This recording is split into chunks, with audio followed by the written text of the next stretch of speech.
Como Ele é bom. Aleluia. E eu ia ministrar outra coisa, mas o Senhor colocou no meu coração para continuar nesse tema, aquilo que eu ministrei ontem para os jovens nunca é igual.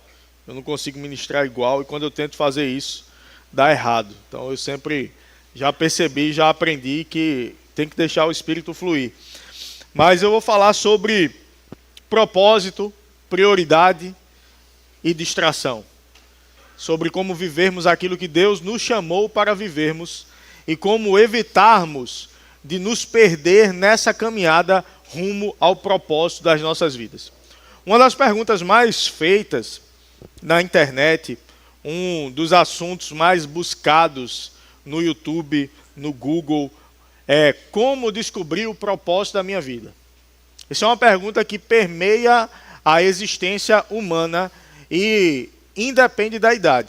Muitas vezes a gente pensa que o jovem, ele tem esse questionamento, e de fato tem, mas não é apenas ele, e não é a idade que define quando acaba esse questionamento. É nós nos encontrarmos com o propósito. Tem gente que se encontra com o propósito aos 70 anos, tem gente que se encontra com o propósito aos 10 anos, mas o Senhor, Ele nos criou para um propósito. Ele nos criou para um desígnio. E o desígnio, a origem da palavra desígnio, é a mesma origem da palavra design. Desígnio tem a ver com propósito e o design também tem a ver com o propósito. Nós temos algumas irmãs arquitetas aqui que conheço, pode ter alguns irmãos também, mas eu conheço irmãs. E quando vão fazer um projeto arquitetônico para algo, sempre se pergunta, o que é que... E a gente tem alguns projetos para essa igreja.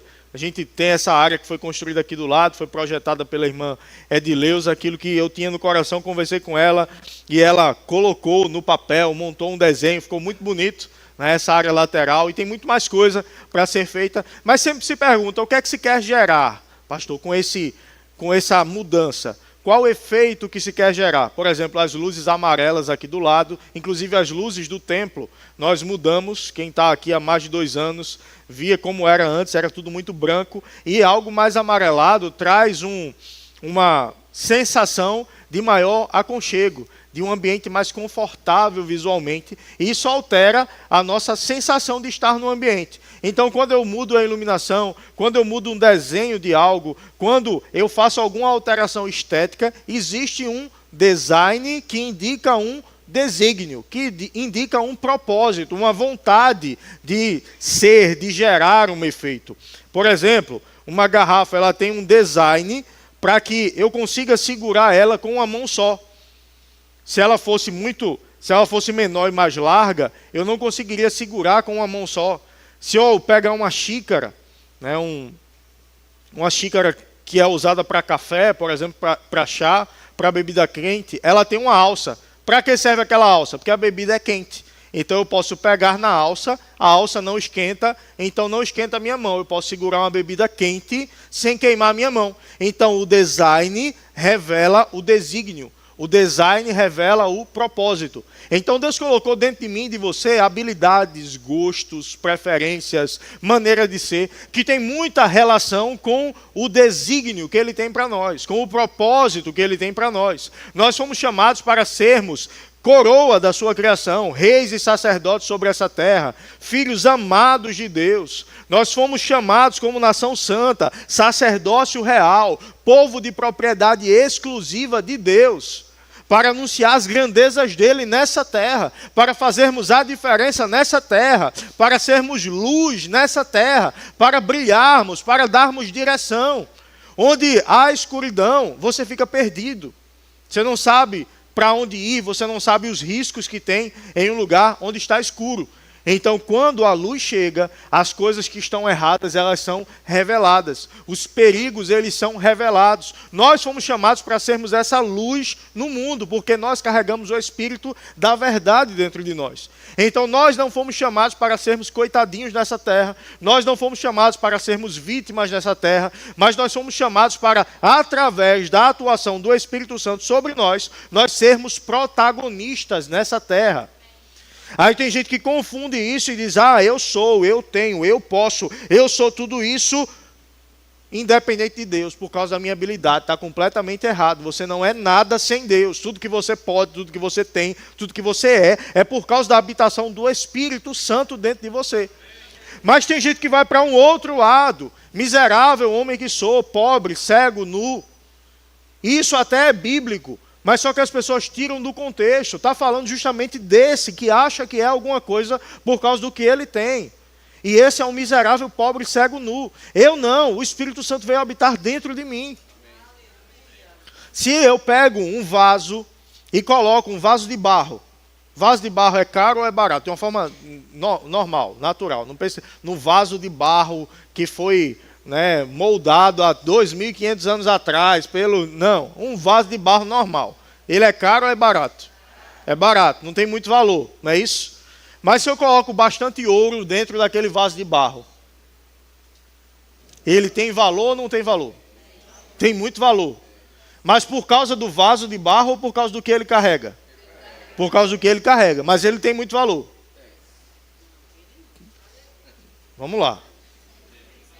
Eu tenho um recipiente vazio, eu tenho 2 vasos de barro. Tenho um vazio e tenho um com bastante ouro dentro dele. Então entenda como sendo uma coisa só. Que o ouro foi colocado dentro dele, é uma coisa só. Então eu tenho um vazio e tenho um com bastante ouro. Esse aqui vale muita coisa? E esse aqui vale? Vale. Por quê? Por causa do conteúdo, por causa do que ele carrega. Então nós, sozinhos, sem nada, a gente não vale muita coisa. Mas a gente vale muita coisa por quê? Por causa do que nós carregamos, o Espírito da verdade. Ele veio habitar dentro de nós e o apóstolo Paulo fala sobre isso. É como tesouro em vasos de barro. Porque a excelência, ela se trata daquilo que nós carregamos dentro, do propósito que nós temos dentro. E eu te convido a abrir tua Bíblia lá em Números, no capítulo 13. E a gente vai meditar numa história bíblica e vai ver algumas coisas que muitas vezes, por falta de cuidado, podem tirar pessoas do propósito, podem tirar pessoas da visão que Deus tem para as suas vidas. Então existe um propósito, existe um valor em você por causa do que você carrega, por causa de quem você carrega, por causa do valor que Deus tem e que Ele depositou dentro de mim e de você. Então existe um desígnio para mim e para você. Nenhum de nós nasceu sem um propósito. Porém, nessa caminhada até vivermos a plenitude desse propósito, a gente está por um caminho. E em um caminho existem várias saídas. E a gente tem que ter cuidado de mantermos o nosso foco em Jesus, na caminhada e no propósito, para que distrações não roubem de nós aquilo que Deus colocou dentro de nós. Se eu estou carregando algo valioso, eu preciso tomar cuidado. Eu trabalho com segurança e autoridade, e às vezes a gente vai com a autoridade por um caminho, e existe um caminho mais rápido. Mas esse caminho mais rápido, ele é um caminho menos seguro. Então é melhor a gente ir por um caminho mais distante, mas onde eu possa manter a segurança, do que eu ir por um caminho mais rápido e arriscar aquilo que de fato é valioso. Então, nem todo caminho, nem toda porta que se abre é Deus que está abrindo. Nem todo atalho é Deus que está facilitando a tua caminhada. Muitas vezes são distrações que estão se levantando. E vamos ver uma história de um povo que reflete muito bem isso que a gente está tratando. Números 13, a partir do primeiro versículo, vai dizer: disse o Senhor a Moisés: envia homens que espiem a terra de Canaã, que eu hei de dar aos filhos de Israel. De cada tribo de seus pais enviareis um homem, sendo cada qual príncipe entre eles. Enviou-os Moisés do deserto de Parã, segundo o mandado do Senhor. Todos aqueles homens eram cabeças dos filhos de Israel. Diga cabeças.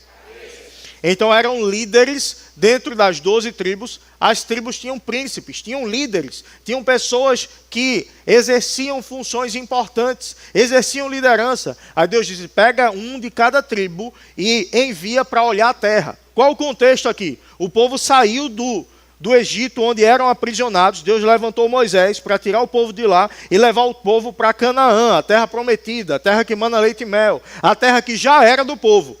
Que o povo habitou aqui, quando veio a fome, o povo foi para o Egito em busca de ajuda. Chegou lá e encontrou José, que era um irmão que tinha sido vendido, e José estava governando. Aí José disse, olha, traz a família para cá, vem todo mundo para cá, que aqui vocês não vão sofrer. O povo ficou lá, foi prosperando, foi crescendo debaixo da graça de Deus, da proteção de José, que era governador. Só que depois se levantou um faraó que não reconhecia o que José havia feito. E começou a pressionar aquele povo, a colocar muito trabalho, muito jugo sobre eles. Então Deus levantou Moisés para tirar eles daqui e levar eles para a terra prometida, para a terra próspera que mana leite e mel. Só que a gente tem que entender que essas coisas que estão na Bíblia, elas tratam de realidades espirituais e elas apontam para Jesus. Então, o que isso aponta? Jesus, o nosso libertador. Lá em Colossenses 1,13 vai dizer que ele nos libertou do império das trevas e nos transportou para o reino do Filho do seu amor. Então isso que aconteceu, Moisés libertou o povo do Egito e levou o povo para a terra prometida. Percebe que existe uma analogia aqui, Moisés era filho da filha de Faraó, mas ele abriu mão dessa posição para cumprir o seu propósito. Jesus, filho de Deus, o próprio Deus, abriu mão da sua posição para vir como homem, ser reconhecido em figura humana, ser obediente até a morte, morte de cruz, para cumprir o seu propósito. Então Moisés prefigura, aponta para Jesus, como também José, como também muitos outros no Antigo Testamento. Então o povo saiu, o povo estava perto de chegar na terra, Deus disse, Moisés, levanta um de cada tribo e manda olhar a terra. Não foi isso que a gente leu aqui? Aí lá no versículo 17, pula um pouquinho alguns versículos, versículo 17, vai dizer assim, enviou, pois, Moisés a espiar a terra de Canaã, e disse-lhes, subi ao Neguebe e penetrai nas montanhas, vede a terra, que tal é, e o povo que nela habita, se é forte ou fraco, se poucos ou muitos. Qual é a terra que habita, se é boa ou má, que tais as cidades em que habita, se em arraiais ou em fortalezas. Tal qual é a terra, se fértil ou estéril, se nela há matas ou não, tende ânimo e trazei o fruto da terra. Então, aqui a gente vê, Deus diz, Moisés, manda 12 cabeças, 12 pessoas que exercem influência para olhar a terra. Não foi isso que Deus disse? Foi isso que a gente leu aqui? Foi isso que Moisés fez? Vamos lá. Moisés, levanta 12, mande lá olhar a terra que eu hei de dar a vocês. O que foi que a gente leu Moisés fazendo? Levanta 12, vai lá olhar a terra, vê se é boa ou ruim, vê se tem gigante, vê se é fortaleza, vê se tem mato, vê se tem isso. Não foi isso que Deus disse. Deus disse, vá lá e olha a terra. Às vezes Deus fala com a gente, olha, eu tenho esse propósito para você, eu tenho esse chamado para você, eu tenho esse desígnio para você. Aí você olha, eita, é isso aqui que Deus tem para mim. Deixa eu ver na caminhada quais são os desafios que tem para eu viver aquilo que Deus me chamou para viver. Ei, Deus não te chamou para fazer conta, para fazer cálculo, para ver se é possível você viver aquilo que Ele falou para você viver. Deus te chamou para olhar, para ter uma visão referente àquilo que Deus prometeu para você. E os desafios que existirem no meio do caminho, se você mantiver o foco na palavra, o foco no chamado, o foco no propósito de Deus para você, nenhum gigante vai prevalecer contra a tua vida. Mas ei, quem está em fé, quem tem uma visão, quem está focado no Senhor, não olha para os gigantes. Mas se eu estou olhando para o gigante, é porque eu estou duvidando do tamanho de Deus. É porque eu estou perdendo o foco em Deus. Nós vemos Pedro, mar revolto, está lá, de madrugada, de repente chega Jesus andando, de boaça, pela água. Eu não ia ficar com medo, não. Não trema, não. Aí chega Jesus, andando sobre as águas. Aí os discípulos com medo. Não estava no culto de homens da gente, não treinou boxe com a gente, aí com medo. Aí disse, ei, macho, te aquieta, sou eu. Aí, Senhor, se é o Senhor, manda eu ir ter contigo. Jesus disse, vem. Aí tem gente que diz, Jesus mandou Pedro andar sobre as águas. Não, Pedro não deu opção não. Pedro disse, se for tu, manda eu ir. Aí Jesus disse, tá, sou eu, né? Então vem. Aí lá vai Pedro, andando sobre as águas. E olhando para Jesus. Aí a Bíblia diz que ele começou a atentar para as ondas, para o barulho. E aí ele tirou os olhos de Jesus e começou a afundar. Agora, pensa comigo. Ele estava andando sobre as águas. E ele se assustou com o barulho das águas. Meu irmão, tu está andando sobre as águas. sendo água calma ou não, tu está andando sobre as águas. É o mesmo milagre. Já parou para pensar nisso? Ah, não, foi o barulho das ondas que assustou. Então, se tivesse calma, era normal, ele está andando sobre as águas. Percebe, já é algo sobrenatural. O maior sobrenatural não é andar sobre águas agitadas, é andar sobre águas. Então, Deus tem feito coisas sobrenaturais nas nossas vidas, e às vezes um detalhe, a gente olha e diz, será? Será que dá? E começa a se distrair com coisas que se levantam para tirar a gente do foco de olhar para Jesus. Aí Pedro começou a olhar para as circunstâncias e começou a afundar. Aí Jesus foi lá, pegou ele, certamente, começou a andar de novo sobre as águas e voltaram para o barco. A gente critica Pedro, mas se tiver alguém aqui que já deu 2 passos sobre as águas, aí você pode criticar. Se não, é melhor a gente olhar que foi algo extraordinário que aconteceu. Mas a gente vê em toda a jornada bíblica, toda a história dos patriarcas, grandes homens de Deus, nós vemos homens que tinham chamado, que tinham propósito, que tinham visão e se perderam por causa de distração. Ou que tiveram prejuízo, viveram até o chamado, alguns deles, mas tiveram grandes prejuízos na jornada porque se distraíram. Davi, a Bíblia diz que no período em que os reis deveriam estar na guerra, Davi estava em casa, no seu palácio. Então, no momento que eu deveria estar lutando pelo propósito que Deus me chamou para viver, porque o rei naquela época não era o rei como é hoje, o rei Charles, que é para andar com carro blindado, cheio de segurança, para conversar com presidentes e participar de eventos sociais. Não, o rei era quem ia à frente do exército. Tanto é que a Bíblia diz que Saul, do ombro para cima, ele se destacava de todos os homens de Israel. Sabe quando a gente está assim, e está todo mundo em pé, e tem jeito que você olha lá para frente, e você vê a cabeça da pessoa, não por causa do tamanho da cabeça, mas por causa do tamanho da pessoa. Eu imagino que quem está lá atrás olha e me vê aqui, em destaque, quando eu estou aqui embaixo, por causa do meu tamanho. Então, um rei era alguém grande. Por quê? Era um guerreiro, era alguém que ia à frente. Davi, ele quebrou essa lógica, porque Deus disse, não, eu sou com ele, é o meu poder que vai garantir ele. Davi foi e venceu o gigante. Vocês vão ver um vídeo disso mais tarde. Davi foi e venceu o gigante. No poder do Espírito Santo. Um homem segundo o coração de Deus, venceu batalhas, matou milhares, matou seus 10 milhares, como cantavam em Israel. Saul matou seus milhares, Davi matou seus 10 milhares. Ou seja, Saul era grande e matou muito. Mas Davi, que nem era grande, matou muito mais. Ou seja, o poder de Deus fez com que ele fizesse coisas sobrenaturais, além da sua força, além da sua capacidade, por causa do propósito.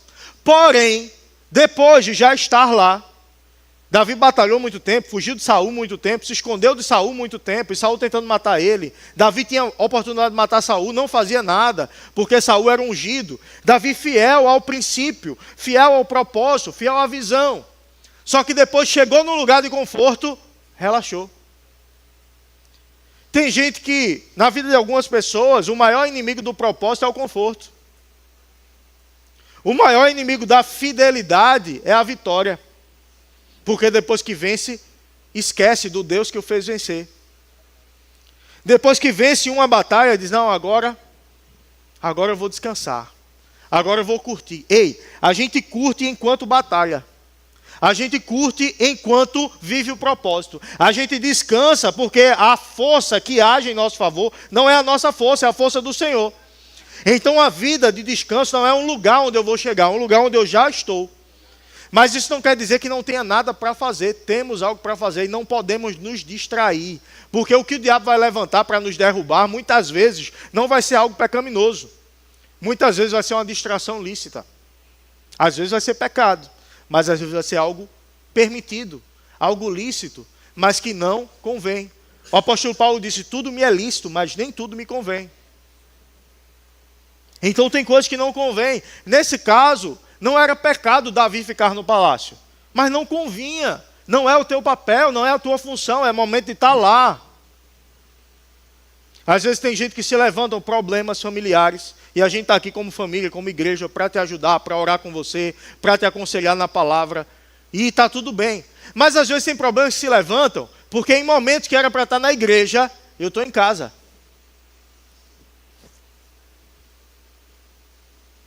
Ficou meio quieto aqui, não foi? Melhor eu falar aquela outra palavra. Você vai vencer, você vai. Mas tem esse outro lado também. Porque às vezes no momento que era para eu estar orando, eu estou no Instagram. Porque às vezes no momento que era para eu estar lendo a Bíblia, que eu não tenho tempo, eu estou maratonando série. Aí eu quero viver o extraordinário de Deus.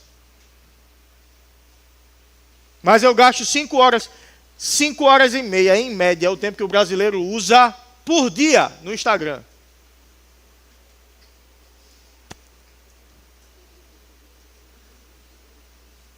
Oxe, pastor, mas como é que pode? Eu passo 8 horas no trabalho, 2 horas no ônibus. Eu tenho, não sei o que, eu não tenho 5 horas livres. Mas é o horário no trabalho mesmo que eu estou. É o horário no ônibus mesmo que eu estou. É o horário que eu estou dirigindo, que eu estou no Instagram. É o horário que eu estou no banheiro, que eu estou no Instagram. E se eu substituísse isso por estar na Bíblia? Quanto ia gerar de diferença na minha vida? É pecado estar no Instagram? É não. Mas edifica a tua vida, edifica não. Que tal parar de rolar tanto a tela? No Instagram.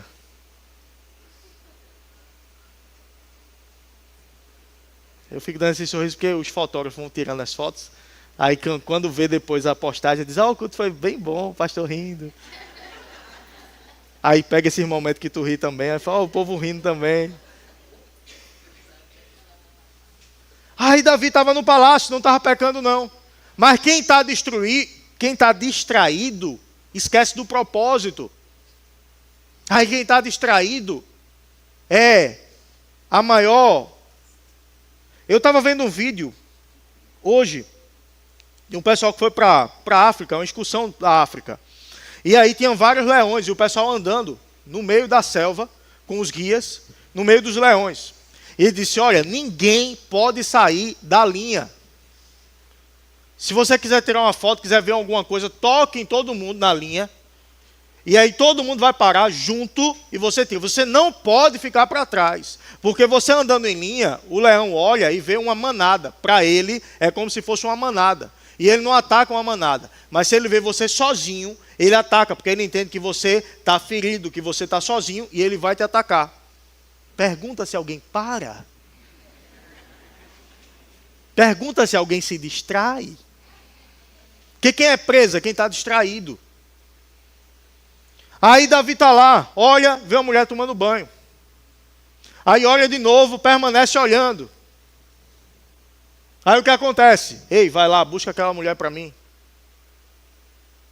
A mulher vem, se deita com ela. A mulher do amigo dele. A mulher engravida. Ele diz, deu ruim.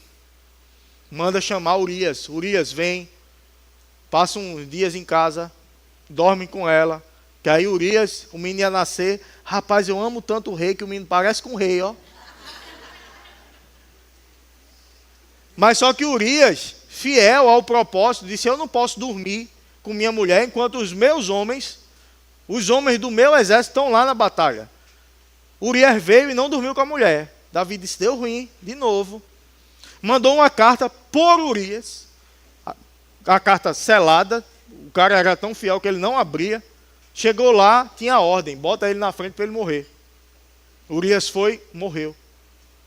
Começou com só ficar em casa. Terminou matando o amigo. Engravidando a mulher do amigo.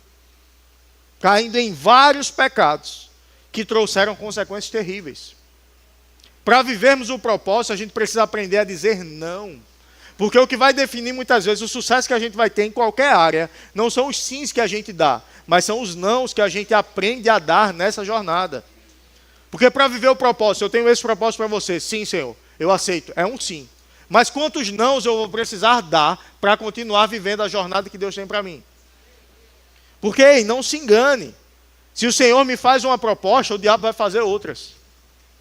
E muitas vezes vão ser aparentemente melhores do que a que Deus fez. Por quê? Porque o que Deus tem para mim, o que Deus tem para você, o que Deus tem para fazer através de você, Ele precisa que você esteja pronto para viver isso. Ele não vai te dar de qualquer forma. Porque se Ele te der de qualquer forma, Ele te destrói. Então Ele gera um processo para que no processo você cresça. Aí no processo a gente vê o propósito e a gente está vivendo o processo. Só que às vezes no processo a gente olha e diz, é muito difícil, é muito doloroso. Aí o diabo abre outra porta aqui. Aí diz, essa porta aqui é mais fácil, esse caminho aqui é mais bonito. Aí a pessoa se distrai pelo caminho, pela proposta que tira do propósito. Eu sei que parece muito clichê essa frase, mas não deixe a proposta te tirar do propósito. Porque, ei, o diabo vai fazer propostas. E o diabo pode usar alguém que é até de Deus para te fazer proposta. Pedro, conversando com Jesus. Quem o povo diz que eu sou? Dizem que tu és fulano, ciclano, Elias, um dos profetas de Jesus. E vocês? Quem vocês dizem que eu sou? Tu és Cristo, o Filho do Deus vivo. Jesus vira para Pedro.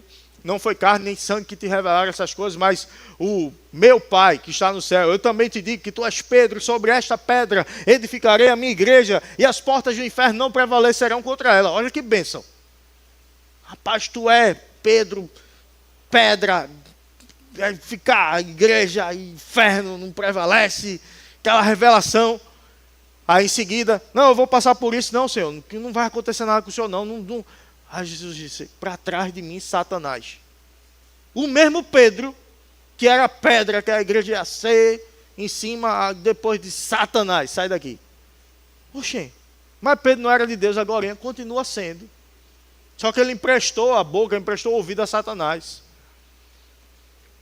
Então, quando vier a proposta, sonde diante de Deus, não apenas da pessoa que te deu a proposta. Tem a ver com o meu propósito. Tem a ver com o meu desígnio. Porque tem promoção que me tira do propósito. Ou você acha que para a gente vir para cá, por exemplo, para pastorear aqui, não apareceram outras propostas? Por exemplo, eu gosto de estudar. Quanta gente não chegou para mim e disse, ei, cara, estuda para outro concurso. Eu sou concursado. Mas eu poderia estar concursado num concurso melhor. Deveria ter feito, inclusive eu penso assim. Isso aí não é Deus que escolhe, sou eu que escolho. Só que hoje eu não quero mais. Por quê? Porque os concursos que me interessam, se eu fosse fazer, eu ia ter que me mudar. Nem que fosse por um tempo. E nem que seja por um tempo, eu não posso me desviar daquilo que Deus me chamou para viver. Eu fui chamado para ser pastor aqui. Não, passou em tal concurso, vai lá para Manaus, vai lá para... Não vou. Eu sei que não pode, mas se... tu vai ser juiz federal agora. Tu vai trabalhar agora em Brasília. Quero não. Quero não. Mas rapaz, um emprego desse, autoridade... Eu não quero, porque não é o propósito de Deus para a minha vida. Eu queria ser juiz federal, óbvio. Podendo ser pastor aqui. Juiz federal em Pernambuco, em Recife. Massa. Pastor e juiz federal. Mas se eu fosse ser, hoje, eu ia ter que sair daqui. Se eu fosse ser PRF, eu ia ter que sair daqui. Se eu fosse ser delegado da Polícia Federal, eu ia ter que sair daqui. Então, olhe se aquilo que você está almejando para você tem a ver com o propósito de Deus para você. Eu fui participar de um tribunal do júri. Quando comecei no Ministério Público, participar do tribunal. Quando eu assisti o tribunal, o promotor falando, os jurados assistindo, a defesa depois falando, aquele debate, a oratória, a retórica envolvida, coisas que eu estudo desde a adolescência, que eu gosto de estudar, a capacidade de oratória, de convencer. E eu uso, isso com a minha pregação. Eu preciso me comunicar bem, então eu gosto desse assunto. Quando eu vi, eu disse, oxe, eu vou ser promotor. Quando eu vi o primeiro júri, eu disse, me encontrei. Vou ser promotor de justiça. Ganha bem. É autoridade. No interior é que é autoridade mesmo. No interior é o promotor, o padre, o delegado e o juiz, né? O pastor, mas pastor também. O pastor, o padre. Mas o pastor não é tanto não. No interior é o padre. Disse, promotor, quero. Aí eu disse, rapaz, qual a jornada para eu ser promotor? Aí depois, eu passando para promotor. Aí eu vejo os promotores. Não, que eu trabalhei 2 anos no sertão, 2 anos não sei aonde, 2 anos não sei aonde, depois de 15 anos conseguiu vir para a capital. Eu digo, eu tenho 15 anos para ficar fora para vir para a capital. Mais o tempo de estudar, mais o tempo... Dá não. Eu digo, você promotor. Parece que Deus disse assim, tu vai ser o quê? Eu disse, pastor. Ei, meu irmão, nem tudo que é bom é para você. O que Deus tem para você é bom, mas nem tudo que é bom é Deus que tem. Porque tem coisas que aos nossos olhos parece bom, mas tira a gente do propósito. Aprenda a dizer não. Aprenda a dizer não para o pecado. Aprenda a dizer não para as distrações. Mais do que aprendermos a dizer sim, que a gente só diz uma vez, é o não que a gente vai dizer várias vezes na nossa jornada, que vão nos manter no propósito, no caminho daquilo que Deus tem para as nossas vidas. Davi olhou, pecou. Nós vemos Esaú. Esaú chega em casa com fome. E por um prato de lentilhas, ele vende o seu direito à primogenitura, que era algo importantíssimo. Por causa de um momento de fome. Vendeu aquilo que ele tinha de mais importante, de mais precioso, por um momento em que o seu corpo estava falando mais alto. Ei, não deixe o teu corpo falar mais alto do que o teu espírito. Porque necessidades fisiológicas, elas fazem parte da vida. Mas, ei, momento de necessidade fisiológica não é momento de tomar decisão. Momento de pressão não é momento de tomar decisão. Se o que estiver te guiando for a tua barriga, não segue. Percebe que desejos relacionados à fisiologia do corpo são muitas vezes coisas que tiram a gente do propósito e que nos impedem de viver aquilo que Deus tem para nós. Desejo sexual faz parte da fisiologia, é natural. Só que deve ser guardado para o casamento, para o homem e a mulher. Quantos homens de Deus caíram em adultério? Quantas mulheres de Deus caíram em adultério porque não vigiaram um olhar, porque não vigiaram uma conversa, porque não vigiaram uma relação, porque não vigiaram uma conversa no WhatsApp? O adultério ele não começa no motel. Ele termina lá. Ele começa numa conversa não vigiada. Num não que não foi dado desde o início.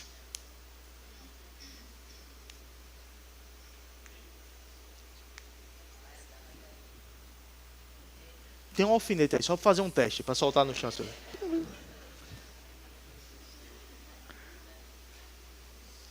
Sabe, meu irmão, diga não àquilo que te afasta de Deus. Tem gente que é a barriga que define o que ela faz. Não, eu sei que eu preciso me cuidar, mas quando eu vejo isso aqui, eu não consigo. Não consegue ficar sem comer. Não consegue fazer um jejum. As disciplinas espirituais. Esqueceram. Deixa eu abrir aqui a pregação da semana passada. As disciplinas espirituais. Ah, que alívio. Pensei que eu ia ter que mudar a pregação. Aí o jejum. O jejum eu estou dizendo, ei corpo, não é tu que manda no que eu vou fazer agora. Eu não vou comer. Eu não vou comer por um tempo. E aí diminui até a tua vontade social. Porque quando a gente pensa em estar junto, a gente pensa em fazer o quê? Olha, vamos fazer alguma coisa de noite, a gente vai para onde? Tu prefere o quê? Pizza ou hambúrguer? Tu prefere... Aí você já fala de comida. Mas aí você não quer comer. Não, eu não vou comer. Das 6 da noite ao meio-dia de amanhã. Mata ninguém não, pensa. Aproveita e toma mais água nesse tempo, porque às vezes a fome é só sede. Você toma água, alivia a fome. Não, mas eu não consigo ficar com fome. Ficar com fome é diferente de jejuar. Quando você jejua, tem um propósito por trás. Então o estresse do teu corpo é muito menor. Experimenta. Quando eu fico com fome, eu fico tremendo. Não trema, não. Quando eu estou jejuando, não. De boaça. Eu preguei para jovem ontem, eu estou meio assim ainda. De boa na lagoa. 24 horas, tranquilo, 48 horas, tranquilo, sem comer. bebe mais água. Às vezes tu está desidratado porque tu não está bebendo água. Mas deixa eu te dizer algo para aliviar teu coração. Se você não beber água, não tem problema. O teu corpo vai tirar a água de onde tem para te hidratar. E um dos principais lugares é o intestino. Né? Nosso intestino ele tem água ali. Aí ele vai sugar a água do intestino e vai trazer, inclusive, para hidratar a tua boca. Você sabe o que tem no intestino, não sabe? Ele vai tirar aquela água ali. Aí tem gente que fala bom dia. Às vezes é falta de água, benção. Aí eu não controlo coisas básicas, que a comida me domina. Teve um grande homem de Deus, um grande missionário, muito novo, 20 e poucos anos, obeso, estava para morrer. Ele disse, Deus me deu uma palavra, uma mensagem e um cavalo. Eu matei o cavalo, agora eu não tenho como levar a mensagem. Deus nos deu uma mensagem, um propósito e um corpo, para a gente fazer com que esse corpo nos leve ao propósito. Mas se eu mato esse corpo, o propósito não vai ser cumprido. Tem gente que está deixando um prato matar o propósito. Tem gente que está deixando uma sobremesa matar um propósito.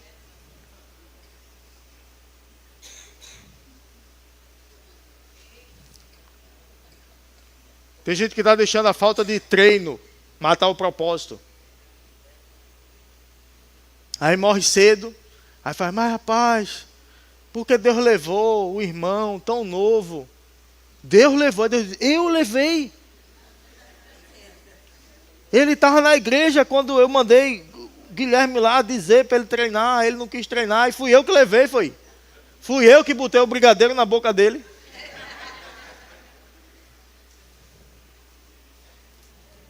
Ei, benção, aprenda a dizer não. Aprenda a dizer não. Quando o teu corpo quiser ficar em casa, às vezes um dia de culto, e vai ter dia de fazer isso, tá? Estou dizendo que você tem que vir para todos os cultos, não. Vai ter momento de sair com a família, às vezes deixar de vir para um culto para ir para algum lugar com a tua família. Tá tudo bem, viu? Mas ei, vai ter muito momento que vai ficar em casa para estar assistindo Netflix. Constantemente. Ei, faz isso não. Depois eu quero reclamar do meu filho, porque meu filho não quer nada com o Senhor. Porque minha mulher não quer nada com o Senhor, porque meu marido não quer nada com o Senhor. Mas ele está me vendo apaixonado pelo Senhor. Porque mais do que aquilo que eu digo, é aquilo que eu faço. Eu já disse para filho, para pais aqui, você vai estar em casa, vai ler a Bíblia? Lê a Bíblia de papel para o teu filho ver que tu está lendo a Bíblia. Ah, mas no celular é a mesma coisa. Eu concordo, é a mesma coisa. Mas é o mesmo celular que tu fica no Instagram. Quando ele te vê lendo a Bíblia no celular, ele pensa que tu está no Instagram. Mas quando tu pega a Bíblia de papel, ele vê que tu está com a Bíblia de papel, aí ele vai dizer, eita, eu quero fazer o que meu pai está fazendo. Você já viu filhos que andam igual aos pais? Tem o mesmo andar? Você já viu filhos que têm a mesma composição corporal do pai? Outro dia eu vi um cara bem gordão assim andando. Daqui a pouco veio outro, bem gordão, com o mesmo andar. E eu vi que era muito parecido, era o pai do cara. Ele viu, meu pai come tudo que quer, meu pai não treina, meu pai não cuida do corpo, e meu pai é uma referência para mim. Então eu vou fazer a mesma coisa. Daqui a pouco estão os dois gordões. O teu amor pelo Senhor vai ser o amor que o teu filho tem pelo Senhor. A tua disciplina em cuidar do teu corpo vai ser a disciplina que o teu filho vai ter em cuidar do corpo dele. Inclusive eu vou entrar na minha melhor versão agora. Meu filho vai olhar para mim e vai dizer, eita, papai fortão. Ele só não vai poder dizer papai grandão. Mas fortão ele vai poder dizer. Por quê? Porque eu quero que ele olhe para mim, que ele queira cuidar do corpo dele, que ele queira amar o Senhor, que ele queira ser um grande homem de Deus, olhando para mim. Não adianta eu querer dizer para ele algo e não estar fazendo isso. E muitas vezes são coisas lícitas que estão tirando da gente o propósito que Deus tem para as nossas vidas. Quantos e quantos homens de Deus nós vemos na Bíblia que caíram na jornada, que pararam no meio do caminho, Porque não tiveram disciplina para fazer o que era para fazer. Porque não tiveram foco em olhar para o lugar certo. Paulo diz em Filipenses capítulo 3, versículo 13, irmãos, quanto a mim, não julgo havê-lo alcançado, mas uma coisa faço, esquecendo-me das coisas que para trás ficam e avançando para as que diante de mim estão. Ele diz, uma coisa eu faço. Uma coisa eu faço. Tem gente que está querendo fazer 10 coisas e não está fazendo nada direito. Tem gente que está vivendo que nem pato. Pato anda, pato voa e pato nada. Já viu? Anda, voa e nada. Mas faz 3 coisas mal feitas. Pato não anda direito, não nada direito, não voa direito. É melhor tu fazer uma coisa só e fazer bem feito. Agora eu vou ler a Bíblia, vou bater a meta. Eita, eu gostei desse assunto, eu vou estudar mais. Aí vem outra coisa. Não, agora eu vou ver isso aqui. Agora eu vou ver isso aqui. Agora eu vou começar um empreendimento aqui. Não, agora eu vou começar uma faculdade aqui. Não, agora eu vou... Tem gente que já começou 10 cursos diferentes. Ele é um começador. Tem gente que tem muita iniciativa, mas não tem terminativa para nada. Ei, Benção, começa e termina. Quantos livros tu começou e terminou? Quantos livros tu leu? E sabe que está cada vez mais difícil ler? Nós não temos uma sociedade leitora, mas cada vez está pior. Por quê? Muito estímulo no Instagram, muito estímulo rápido, de dopamina alta e barata. Aí quando eu vou para um livro, não tem paciência para ler. Aí sabe que a Bíblia também é um livro, que tem vida, mas é um livro. Aí eu não tenho paciência para ler a Bíblia. Por quê? Porque eu estou com excesso de dopamina. Que é aquele hormônio do eu quero. Não é o hormônio do prazer apenas, como alguns dizem. É o do eu quero. É o da expectativa. Sabe que o iFood sabe disso? Por isso que ele tem 4 fases. Tu faz o pedido, ele vem a primeira fase. Pedido foi aceito. Aí tu, opa, a primeira fase. Dopamina, tum. Daqui a pouco o entregador chegou no estabelecimento. Para que eu quero saber que o entregador chegou? No estabelecimento. Eu quero saber quando ele chega aqui. Mas sabe por quê? Porque tu entende que tem uma fase progredindo, dopamina, pô. Aí tu fica na expectativa da terceira. Entregador saiu do estabelecimento comercial, a terceira. Sabe que o prazer do entregador chegar, muitas vezes é maior do que o prazer de comer. Porque a tua expectativa é que chegue. E a gente entra numa onda de consumir dopamina, de consumir prazer, de querer o imediatismo. E a gente sai do propósito. Paulo diz, mas eu esmurro o meu corpo e o reduzo à escravidão, para que depois de ter ganhado a muitos, não venha eu mesmo ser desqualificado. Sabe que para eu vencer alguma coisa, eu preciso me disciplinar nessa jornada. Esse é o culto que mais tem bocejo, e está tudo bem, viu? Eu bocejo também, viu? Mas é nesse culto que dói. Ai, eita, apanhei aqui. Ai, apanhei ali. É nesse culto que eu vou me ajeitando. Não, eu venho para a igreja, eu recebo e tudo, mas eu não quero me envolver também não. Servir, fazer essas coisas, cumprir escala. Aí eu estou dizendo não para o que eu deveria dizer sim. E o que eu deveria dizer não, eu estou dizendo sim. Para as distrações. Sansão chamado por Deus para ter uma força sobrenatural para livrar o povo de inimigos perigosos. Aí Sansão vai, podia ter a mulher, imagina o cara Sansão. Eu não imagino que Sansão era um cara muito musculoso não. Por quê? Porque senão ninguém ia se assustar com a força dele. Tu vê um cara muito musculoso, grandão, com força, tu já espera que ele tenha força. Mas tu vê um cara assim, que nem eu.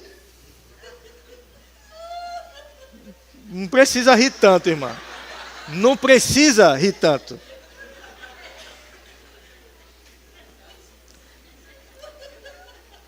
A gente estava na confraternização de homens ontem, aí conversando, aí...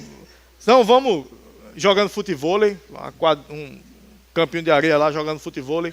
Aí eu ganhei muito no futevôlei, eu disse, não, vamos fazer barrinha agora.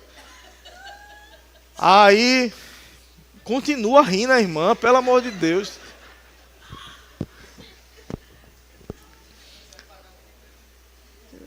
O jogo contra a minha dupla durou, acho que só o tempo de 7, era 7 pontos, né? Foi só o tempo de 7 saques do outro lado e acabou-se. Aí sai vocês. Aí eu disse, não, esse jogo tá ruim, vamos barrinha. Aí Léo vai lá, pega um negócio lá bem grande e sai. Aí tu olhou pra ali, bicho, é um trator.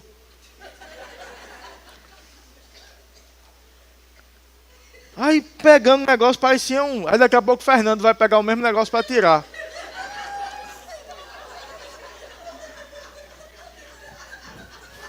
Seu Chiléu parecia que estava com uma vassourinha de criança. Aí cheio de força. Sansão cheio de força, vencendo tudo. Imagina. Aí tá lá o cara do momento. Aí ele vai e diz, ó, daquele povo não te envolve com mulher não. Eu me agradei dessa aqui. Pensa. Tu tem um bocado de mulher crente. Tem um bocado de mulher da igreja, do Verbo da Vida, de outras igrejas. Tu vai se engraçar com mulher fora da igreja. Mulher, tu tem um bocado de cara crente. Eu sei que hoje o homem está em escassez, mas tem. Tem ainda. Não tem um bocado, mas tem. Porque os que tem, a maioria já está, né, agarrado. Mas tem. Se tu orar direitinho, Deus vai mandar o teu. Aí tu vai te engraçar por homem de fora. Ele vai querer fazer coisa que tu sabe que não pode fazer. Ela vai querer fazer coisa que tu sabe que não pode fazer. Aí vai Sansão, te engraça com a mulher. Aí tá lá. Qual o segredo da tua força?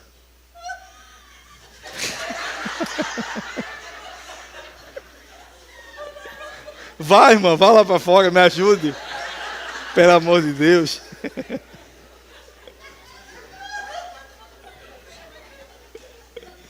Rapaz, é a plateia que todo humorista queria ter no seu stand-up. As Miriãs. Não, botar as duas na frente tá garantido.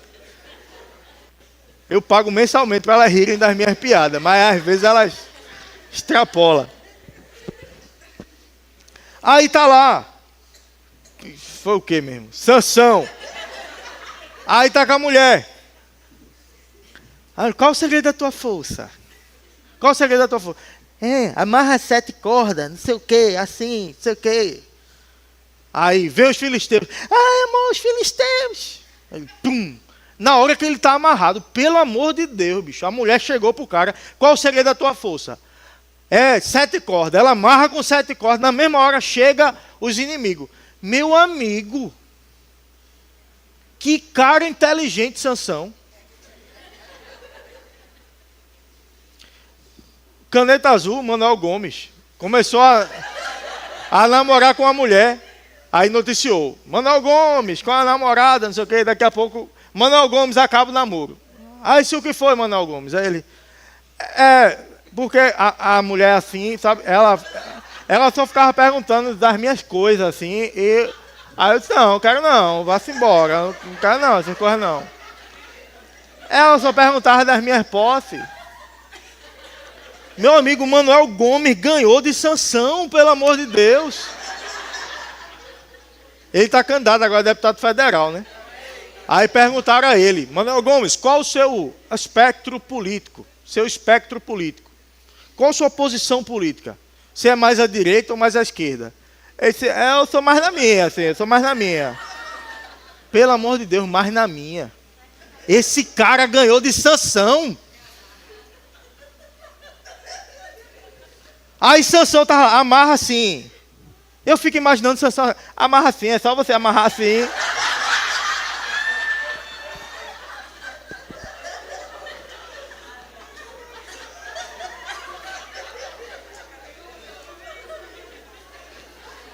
Ainda bem que Miriam sai.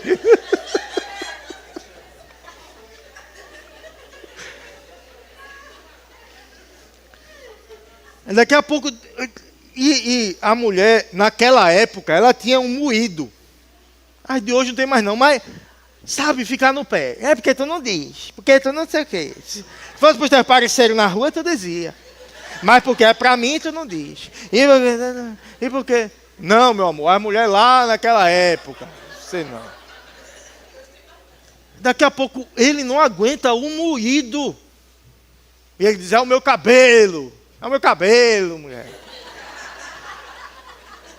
Corta o cabelo. Aí vem os inimigos.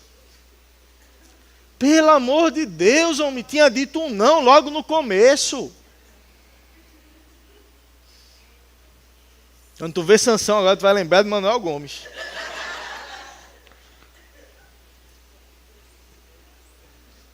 Ei, meu irmão. Isso é que a gente se diverte. E é bom porque a gente lembra da piada e lembra da pregação. Verdade.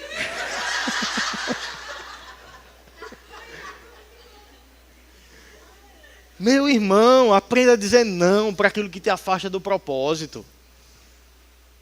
Coisas lícitas e coisas ilícitas. Porque geralmente não começa na ilícita, começa numa lista. Só que essa licitude que não convém, vai nos levando para uma ilicitude, que é pecaminosa e que nos leva para a morte.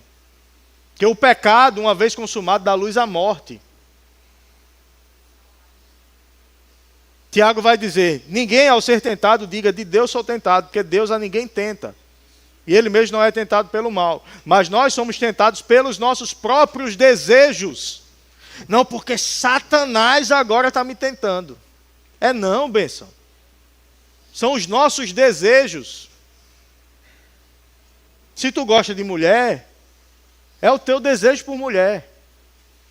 Aí o que Satanás pode fazer? Pode soprar no ouvido de uma, dizendo, manda uma mensagem para ele, assim, dizendo, oi sumido. Mas não foi Satanás que mandou a mensagem. Satanás não tem o WhatsApp.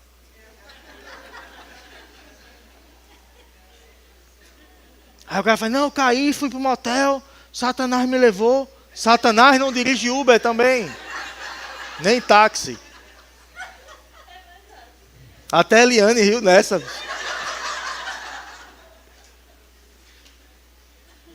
Sabe, meu irmão, cuida do que é precioso. O teu chamado, a tua família. O grupo de música pode vir. Aquilo que Deus colocou para você cuidar. Porque o momento de prazer, ele pode ser um momento de prazer, mas ele pode acabar com uma vida de construção em Deus.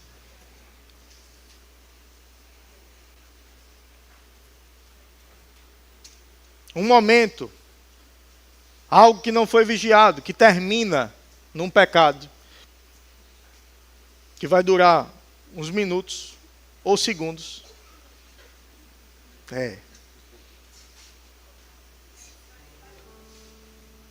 Pode acabar com uma vida de construção,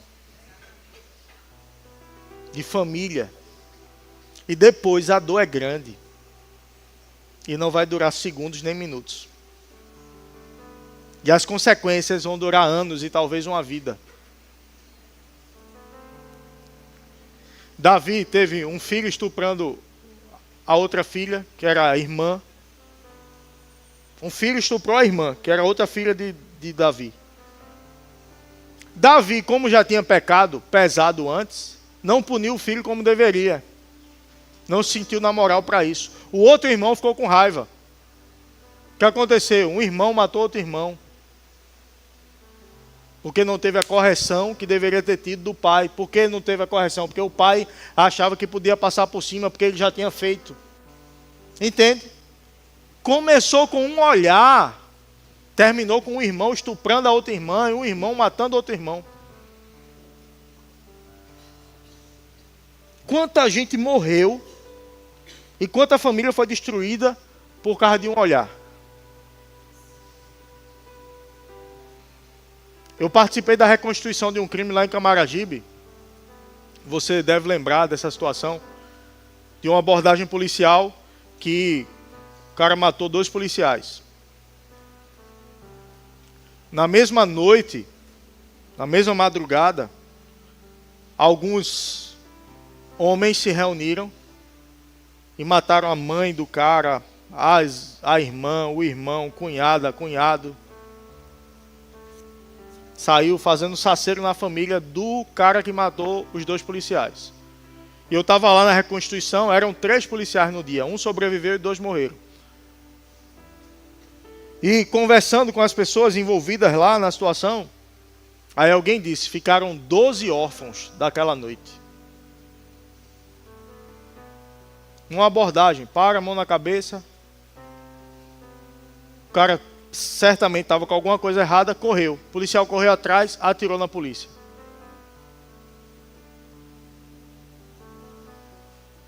Começou com um correr de uma abordagem. Terminou com 12 órfãos. E eu acho que cerca de 5 a 6 pessoas mortas. Além dos 2 policiais, que também tinham filhos e também tinham mulher. Vê como uma coisa. Às vezes é uma noite que eu vou ali beber com os amigos. E alguém disse, vai não. Não, eu vou, que nada. Para que tu vai armado? Deixa-se em casa. Não, eu vou, que nada. Às vezes pode ter começado assim aquela noite. E o cara não disse não para um convite de ir beber. Eles estavam bebendo quando chegou a polícia para a abordagem. Às vezes é estar no ambiente errado, com pessoas erradas, no momento errado. Mas certamente, aqui, você nunca vai estar no ambiente errado, com pessoas erradas, no momento errado. Às vezes a pessoa não tem nada a ver com a história. Está num bar. Começa um tiroteio, uma coisa, a pessoa morre. Eu sei que acontece, inclusive com gente saindo da igreja. Já vi acontecer. Gente voltando para casa. Não estou dizendo que desastres não acontecem. Mas vamos por probabilidades. Onde é mais provável acontecer. E vamos por eternidade. Qual é a eternidade? Vai ter quem está em Cristo.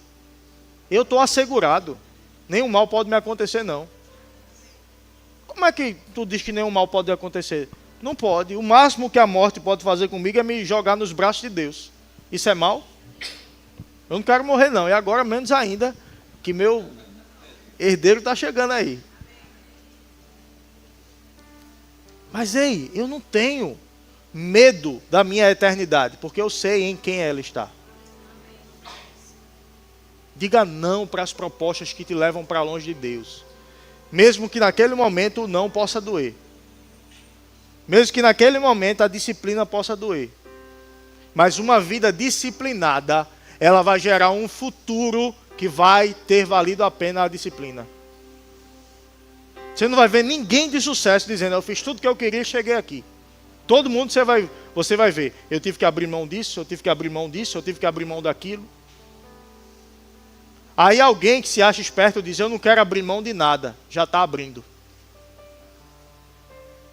Porque quem abre mão do futuro, quem abre mão de dizer não, está abrindo mão do futuro que Deus preparou para ele. Qual o futuro que Deus preparou para você? Deus preparou coisas gloriosas para a tua vida. Deus preparou coisas gloriosas para a tua casa. Deus preparou coisas gloriosas para a tua família. Mas eu e você precisamos dizer sim ao chamado e dizer não às distrações. Quero te convidar a ficar de pé.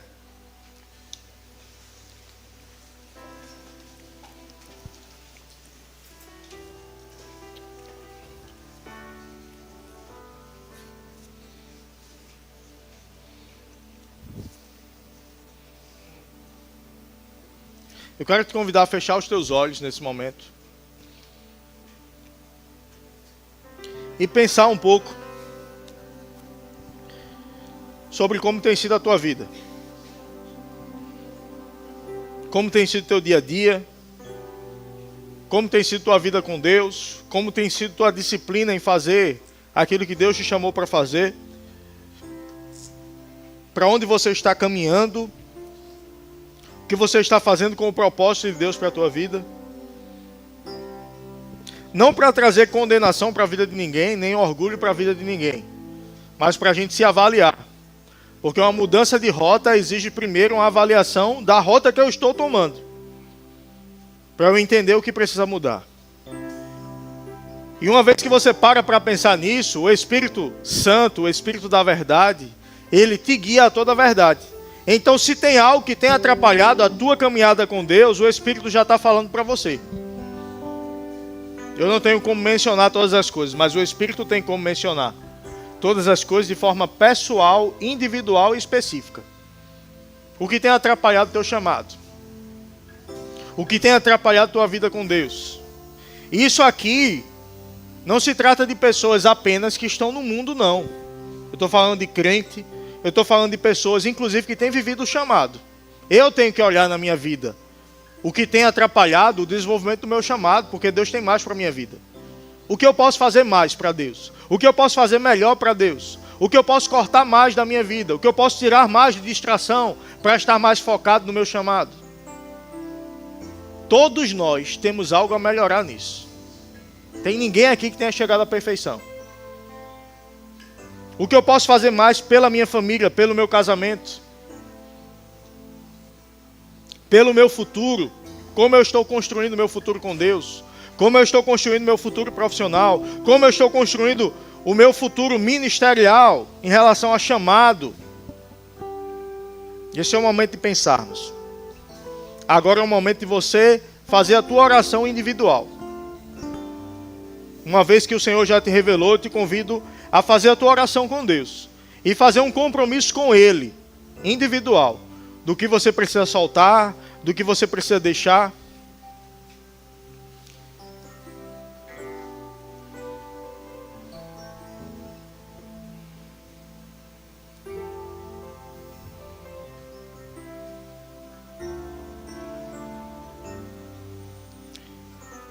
Deixar algumas coisas vai exigir uma decisão firme, como lá em Daniel está descrito, que Daniel decidiu firmemente não contaminar-se. Tem coisas que vão exigir uma decisão firme. Lá em Hebreus capítulo 12, vai dizer: desembaraçando-nos de todo peso e pecado que tenazmente nos assedia, corramos com perseverança a carreira que nos está proposta, olhando firmemente para Jesus, o autor e consumador da nossa fé. Senhor, nosso Deus, nosso amado Pai, nós queremos nos colocar diante do Senhor, buscando uma vida que te agrade, buscando uma vida, Pai, com menores distrações, com menos tempo gasto com coisas improdutivas, uma vida com coragem para dizer não, com coragem para desagradar, com coragem para nos posicionar diante daquilo que o Senhor nos chamou para nos posicionarmos. Nós declaramos, Pai, o teu povo guardado de uma vida de pecado, guardado de uma vida de distração, guardado de uma vida longe daquilo que o Senhor tem para cada um de nós. Nós cremos, Pai, em cada um de nós, vivendo o seu chamado, com famílias guardadas no Senhor, com casamentos guardados no Senhor. Eu declaro coragem para dizer nãos que precisam ser ditos. Tem gente aqui precisando cortar algumas relações, cortar alguns contatos que o Senhor já tem comunicado. E eu declaro que esses não serão dados, que esses cortes serão feitos. E os nossos irmãos, nós, cada um de nós, teremos uma vida que te adore e uma vida que te honra. Em nome de Jesus. Eu quero perguntar se tem alguém aqui que ainda não fez Jesus o Senhor da sua vida e quer fazê-lo. Levanta a tua mão para a gente orar por você. Ou se você se afastou dos caminhos dele e você quer voltar, esse é o teu momento. Esse é o momento de dizer não para o mundo e de dizer sim para o Senhor. O que vale é o ser aceito por Ele, não ser aceito pelo mundo. Se tem alguém aqui nessa posição que quer receber Jesus como Senhor, levanta a tua mão. A gente vai orar por você e vai te conduzir nessa jornada, te ajudar nessa jornada.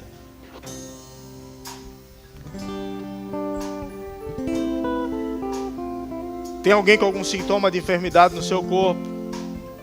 Quer oração por cura, para sair daqui curado? Levanta a tua mão no teu lugar.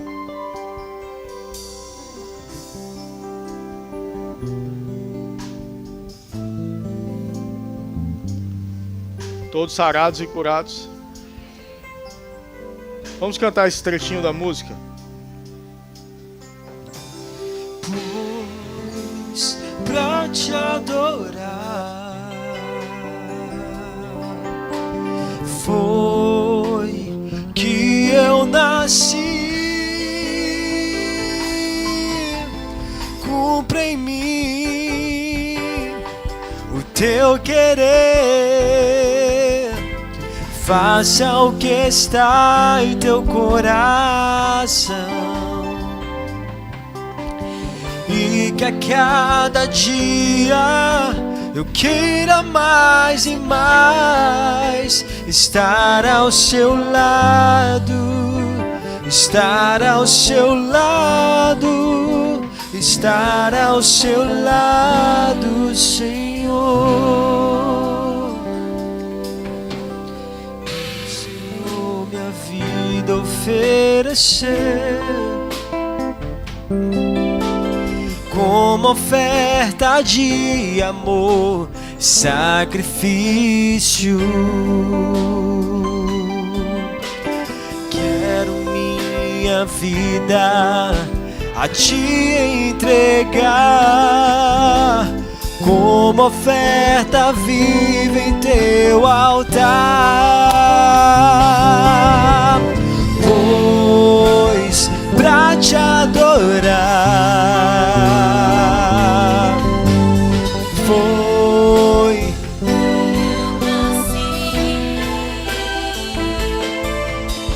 cumpre em mim o teu querer. Faça o que está em teu coração. E que a cada dia eu queira mais e mais estar ao seu lado, estar ao seu lado, estar ao teu lado, Senhor.